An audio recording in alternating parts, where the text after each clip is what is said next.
뉴스 속으로 훅 파고드는 시간입니다. 훅 뉴스. 오늘도 CBS 심층 취재팀 김정훈 기자 나와 있습니다. 어서 오세요, 김 기자. 네.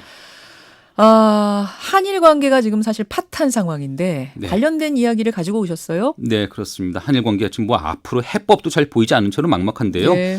사실 그 단초가 됐던 게 일본 그 전범 기업들의 강제동원 피해자 배상 문제였잖아요. 앞에서 우리가 그 피해자분들의 법률 대리인 변호사하고도 인터뷰를 했습니다만 네.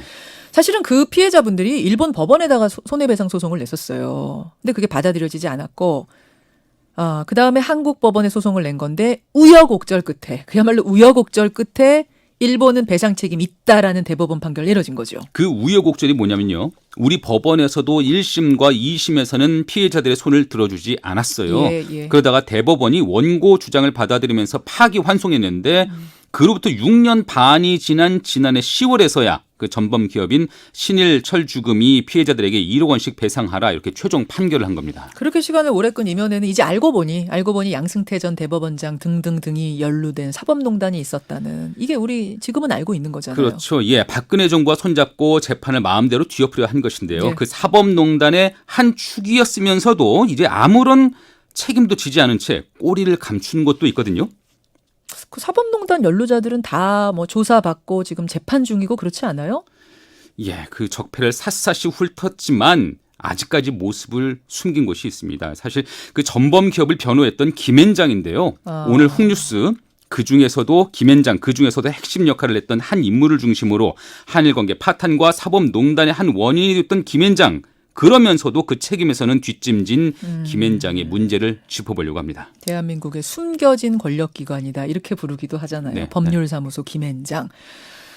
여러분 기억 떠올려 보세요. 사법농단 조사 한창일 때 기억 떠올려 보세요. 김앤장 측이 대법원장을 독대하면서 강제동원 소송을 제멋대로 하려 했던 거. 그 뭐 수사 결과 다 드러났잖아요. 네, 그렇습니다. 그 독대했던 바로 그 인물을 주목해봐야 하는데요. 예. 의정부 지원장을 지낸 한상호 변호사입니다. 한상호 김앤장 변호사. 네, 1997년 판사 15명이 연루됐던 의정부 법조 비리 기억하시는 분들 많을 거예요. 예. 그 사건 때 관리 책임을 지고 물러났고요. 김앤장으로 옮겨서는 송무팀 책임자까지 올랐습니다. 이게 재판 관련 업무를 총괄하는 자리인데 사실상 김앤장의 2인자라고 보시면 됩니다. 그러면은 이렇게 되는 거네요. 그 당시에 법원의 최고위 인사 대법원장과 김앤장의 최고위 인사가 독대했다는 얘기가 되는 거죠. 그렇습니다. 그렇죠. 그리고 사실 그 두 사람은 공적인 관계만도 아니었어요. 양승태 전 대법원장 그 결혼 중매를 섰던 게 한상호 변호사의 부인이었거든요. 이게 사적으로 아주 가깝네요. 그렇습니다. 예. 얽히고 설킨 인연인데 어제 한 변호사가 양 전 대법원장 재판에 증인으로 나왔습니다. 김앤장의 최고위 인사가 이 재판에 증인으로 나온 거 처음 아닙니까? 어제가 처음이었습니다. 예. 검찰은 그 한상호 변호사를 상대로 당시 두 사람이 어떤 모의를 했는지 예. 또 김앤장의 역할은 무엇이었는지 구체적으로 추궁을 했는데 그 한 변호사는 중요 질문에는 기억나지 않는다. 또 기밀 사항을 말할 수는 없다. 이렇게 답을 했습니다. 그 앞서 재판에서는 아예 건강상 이유로 불출석하기도 했는데요. 예. 어제도 그 진실 규명에 제대로 협조하는 모습은 아니었습니다. 아니 나왔으면 뭘 얘기를 해야지 기억나지 않는다 말할 수 없다 이러려면 왜 나와요? 예, 뭐 사실 뭐 그래도 감춘다고 감출 수만은 없죠. 이제 그렇죠. 현재까지 드러난 사실관계 양승태 전 대법원장에 대한 검찰의 공소장 그 한 부분을 통해서 먼저 한번 들어보시죠. 예. 김앤장 측은 대법원 및 법원행정처 고위 관계자를 각각 비공식적으로 수시 접촉하여 외교부와 청와대, 대법원 측 진행 상황 등 동향을 파악하고 의사를 교환하면서 강제징용 재상고 사건의 전원합의체 회부와 이를 통하여 종전 2012년 대법원 판결의 결론을 청구 기각으로 변경하는 방안을 대법원, 청와대, 외교부와 함께 추진하였다. 그러니까 양승태 당시 대법원장의 공소장 지금 일부분 읽어드린 건데 뭐 김앤장이 대법원이나 청와대 외교부와 함께 강제징용 사건을 청구 기각 쪽으로 그러니까 강제징용 피해자들의 주장이 받아들여지지 않는 쪽으로 만들려고 노력했다. 이게 공소장에 적혀 있다는 거잖아요. 맞습니다. 그렇죠? 예. 어제 한 변호사도 양승태 전 대법원장과 수시로 만나서 의견을 나눈 것은 사실 인정을 했어요. 인정했어요? 네. 또 앞서 공소장 내용 중에 저희가 김앤장 측이라고 표현을 했는데 예. 사실 김앤장은 아예 전범기업인 신일철주금을 전담하는 팀을 짰거든요. 그 팀을 예, 예. 이 사건의 최종 결론을 내릴 그 대법원 주심 대법관이 지정된 후인 2014년 11월의 일이었습니다. 그게요. 그 김앤장 내 전담팀 네. 어떻게 꾸려졌었습니까? 파악된 숫자만 현재 5명인데요. 예. 한상우 변호사가 팀장 격이었고요. 판사 출신 변호사 2명에 또 현홍주 전 주미대사, 유명환 전 외교부 장관까지 포함됐습니다. 아, 진짜 화려해요. 네. 현홍주 전 주미 대사, 유엔 대사까지 지내신 분이에요. 예, 유명한 전 외교부 장관. 그러면은 이 두 사람이 외교부 쪽을 담당했겠네요. 네, 어제 검찰이 재판에서 공개한 증거에 따르면요, 이 무렵 김앤장은 전범 기업 측과 전화 회의를 갖고 외교부 등에서도 대법원을 설득할 필요가 있고 그 상황이 무르익었다, 이러한 전략을 공유했어요. 여기서 설득이라 하면 청구가 기각되도록 설득. 그렇죠. 예. 이후 실제 또 그렇게 움직인 것이죠. 예, 예. 한상호 변호사의 경우에는 그 아까 말씀드린 막역한 관계였던 양승태 전 대법원장과 함께 어떻게 하면 원고 패소 판결이 내려질 것인가를 의논해 왔습니다. 이게 뭐 지난 사법농단이 한창 조사될 때도 우리가 기가 막혔지만 다시 떠올려봐도 기가 막힌 게 경기를 치르는데 경기에 나선 한쪽 편 선수랑 심판이랑 같이 전략을 짠 거잖아요, 미리. 그렇습니다. 예. 그렇죠. 다른 한쪽 선수가 지도록 말이죠. 예. 한 변호사는 강제동원 사건을 양 전 대법원장이 직접 관여할 수 있게 대법원 그 전원 합의체 회부에서 결론을 뒤집어달라, 이렇게 요구를 했고요. 예. 이 과정에서 김앤장 팀이 외교부나 청와대로부터 확보한 정보는 실시간 전범 기업에게 공유됐습니다. 김앤장은 또 게임의 룰까지 바꿔버리는데 역할까지 했어요. 그렇죠. 재판 관련 규칙들이 이 무렵에 바뀐 거 우리 네. 알고 있어요. 원래 정보기관은 소송 중인 사건과 관련해서 대법원에 의견을 낼 길이 없었는데 예. 공익 관련 사안에 국가기관이 의견을 낼 수 있도록 민사소송 규칙이 바뀌어버린 거예요. 규칙 자체가 바뀌어버렸어요. 네, 이에 따라서 외교부는 원고가 승소하면 한일 관계가 파국으로 치닫고 대외 신도가 손상될 것이라는 의견서를 내는데 네. 이게 바로 김앤장 측과 대법원 또 법원 행정처가 함께 만든 결과였던 것이죠. 자, 여기까지는 우리가 알고 있습니다. 근데 여러분 생각해 보십시오. 김앤장은 이렇게 사법농단의 한 축으로 역할을 한 게 분명한데 그 김앤장 팀을 이끌었던 한상호 변호사는 어제 증인석에 섰을 때조차 증인으로조차 말을 아낀 거예요. 네. 근데 또 있습니다. 김앤장 고문을 거쳐서 박근혜 정부 외교수장이 된 윤병세 전 장관도 사실 마찬가지예요.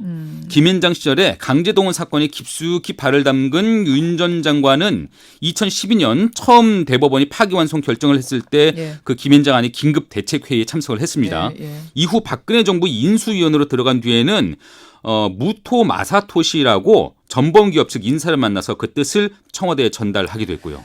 무토 마사토시, 뭐 아는 분은 아실 텐데 그러니까 한국인으로 태어나지 않아서 좋았다 이런 책 썼던 대표적인 혐한 인물이죠. 인사잖아요. 네. 근데 이제 그 사람을 인수위 시절에 윤병세 인수위원이 만났고 그리고 나서 윤병세 인수위원은 장관이 됐고 네. 그렇죠? 그리고 나서 전범기업에 유리한 장관직 내려둔 뒤에는 전범기업에 유리한 의견서까지 낸 거예요. 장관이 있을 때 외교부가 그런 의견을 낸 것이죠. 있을 때. 그리고 이제 장관에서 벗어나서는 전범기업 측 변호사가 된 거고. 네. 그 윤병세 전 장관이 지난해 국정감사 때 뭐라고 한 줄 아십니까? 한번 직접 들어보시죠. 예. 김앤장 근무 당시에 한일 강제징용 재판 TF팀에 참석하신 적이 있으시죠? 네, 아마 그런 관련된 회의에 제가 참석했을 가능성은 없지 않겠습니다만은 예, 관련된 회의에 참석한 그러나 이제 그런 적이 구체적인 없지 않을 사안에 대해서는 예. 그러나 제가 기억을 하지 못하기 때문에 기억이 나지 않는 그런 상황 속에서 말씀을 드릴 수가 없습니다. 근데 이게 기억이 중요한 건데 기억이 나지 않는 이런 분들이 어떻게 그렇게 고위공직자로서 역할을 하셨을지 참 의아해요. 네. 기억이 나지 않는다. 아, 그렇죠. 이렇게 김앤장이 전범기업을 무리하게 지원했지만 박근혜 정부는 탄핵으로 마감이 됐고 대법원장 바뀌면서 그 뜻을 이루지 못한 거예요. 네, 문재인 대통령이 임명한 김명수 대법원장 체제의 그 대법원 전원 합의체에서 전범기업은 강제동원 피해자들에게 배상해야 한다, 이런 확정 판결을 했고요. 이게 오늘에 이르고 있는 겁니다. 네. 비록 김앤장이 그 뜻을 이루지는 못했어도 그러한 시도 자체 용납될 수 없다고 전문가들은 말을 하는데요. 참여연대 사법감시센터 소장을 맡고 있는 서강대 법학전문대학원 임지봉 교수의 말로 들어보시죠. 예. 대한민국의 사법 질서, 재판 질서를 교란시키는 행위일 수가 있고, 만약에 그런 일이 반복이 된다면 그것은 사법부 판결에 대한 국민적 불신으로 이어질 수 있기 때문에 굉장히 위험하고 우려스러운 일이라고 할 수 있겠습니다. 이에 대해서 적용할 법조항이 없다면 변호사법 조항을 개정하든지 해서 처벌할 수 있는 명확한 조항을 마련하는 것도 고민해 볼 필요가 있다고 생각합니다. 근데 이게 말이죠. 생각해보면 김정훈 기자. 네. 일본 기업과 관련된 이런 소송에서도 이렇게 했다면 다른 건에선 이렇게 안 움직이는가? 뭐 이런 의문 들고요. 충분히 의심이 되지만요. 예. 우리와 관련된 여러분들과 관련된 어떤 소송에서도 이런 식의 움직임이란 게 있을 수 있다는 얘기가 되는 거잖아요. 맞습니다. 예. 법원을 움직이는 심판과 선수가 짜고 치는 그러면 이제 우리 생각해 볼 부분은 이겁니다. 이런 사법농단에 연루된 모든 사람들이 다 지금 수사받고 처벌받고 재판받고 있음에도 유독 변호사 집단만은 법적으로 처벌할 마땅한 근거가 없는 것인가? 현재가 어떤 상태냐면요. 예. 변호사가 사건 의뢰인을 위해서 어느 정도까지 할 수 있는지를 두고 그 기준이 좀 애매한 상태거든요. 자신의 의뢰인을 위해서 일해야 되는 건 맞아요, 변호사가. 당연합니다. 그건 예, 당연한 예, 예. 건데 그럼 어디까지 할 수 있고 하지만 어디서부터 안 되는 거냐? 그렇죠. 이 적법한 테두리 안에서 일을 해야 되는 건데요.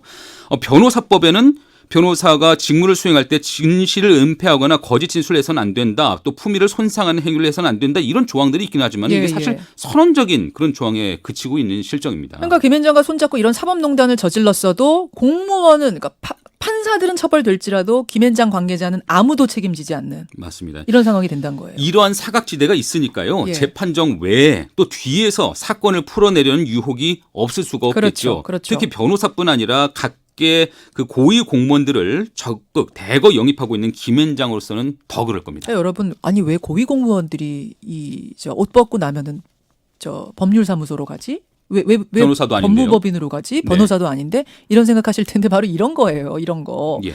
김현장 안에 변호사도 아닌데 변호사 자격증도 없는데 고위공직자가 채용된 것이 몇 명이나 됩니까? 이 정확히 확실하게 파악되지는 않는데요. 한 그 숫자가 한 100명 가까이 된다고 해요. 고위공직자만요. 퇴직한 고위공직자만요. 그래요.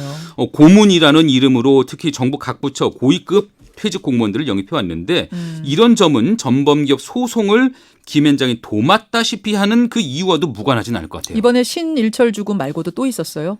전체 그 전범기업 소송 15건 중에 10건을 김현장이 맡고 있는데요. 나머지 사건들의 경우도 일부는 다른 변호사가 출석만 하고 법정에 출석만 하고 그 서면 준비는 김현장이 실질적으로 맡고 있거든요. 전범기업 관련해서 사건은 법리 논쟁뿐만 아니라 정치적 결단의 문제도 중요하다고 봐서 아마 정관계에 큰 영향력을 행사할 수 있는 김현장을 더 찾게 되는 것이 아닌가 이런 분석도 있습니다. 변호사이기도 한 숭실대 법대 오시영 교수의 말을 들어보시죠. 들어보죠.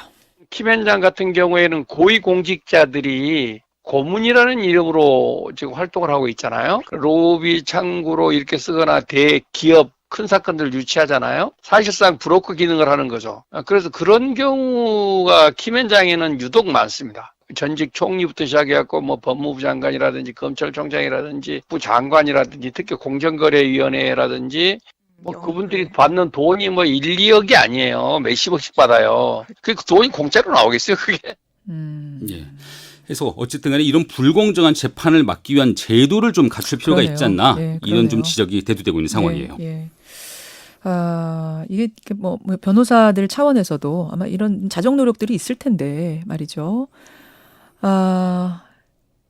그리고 또 저는 그런 생각도 들어요. 그렇게 접근해오는 변호사가 있다 하더라도 법관들이 흔들리지 않아야 되는 건 기본인데. 맞습니다. 이번에 예. 또 법관들도 다 흔들렸던 거 아닙니까? 그렇습니다. 그게 일단 기본이 돼야 되고요. 변호인 조력권 확실히 보장돼야 하겠지만 예. 공정하고 떳떳한 재판을 진행하는 그 변호사업계 자정 노력 우선돼야 될 것 같습니다. 예. 오늘의 훅뉴스 CBS 심층 취재팀 김정훈 팀장 수고하셨습니다. 감사합니다.